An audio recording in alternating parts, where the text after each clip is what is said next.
நற்செய்தி வாசகம். தூய மத்தேயு எழுதிய நற்செய்தியிலிருந்து வாசகம். 28ஆம் அதிகாரம் 8 முதல் 15 வரை உள்ள இறைவார்த்தைகள். அக்காலத்தில் கல்லறையில் இயேசுவை காண வந்த பெண்கள் கல்லறையை விட்டு விரைவாக புறப்பட்டுச் சென்றார்கள். அவர்கள் அச்சமுற்றதாலும் அதே வேளையில் பெரும் மகிழ்ச்சியுற்றவர்களாய் அவருடைய சீடருக்கு அறிவிக்க ஓடினார்கள். திடீரென்று இயேசு அவர்களை எதிர்கொண்டு வந்து வாழ்த்தினார்.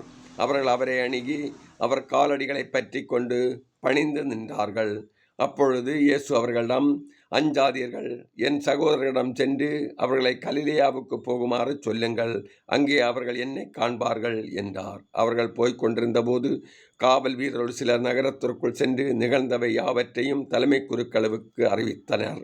அவர்கள் மூப்பர்களுடன் கூடி கலந்தாலோசித்து அப்படை வீரருக்கு மிகுதியாக பணம் கொடுத்து, நாங்கள் தூங்கிக் கொண்டிருந்த போது இயேசுவின் சீடர் இரவில் வந்து அவரை உடலை தேடிச் சென்று விட்டனர் என சொல்லுங்கள்.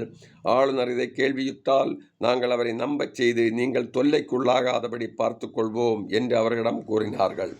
அவர்களும் பணத்தை பெற்றுக்கொண்டு தங்களுக்கு அவர்கள் சொல்லிக் கொடுத்தவாறே செய்தார்கள். இந்நாள் வரை இந்த வதந்தி யூதரிடையே பரவியிருக்கிறது. இது கிறிஸ்து வழங்கும் நற்செய்தி. கிறிஸ்துவே உமக்கு புகழ்.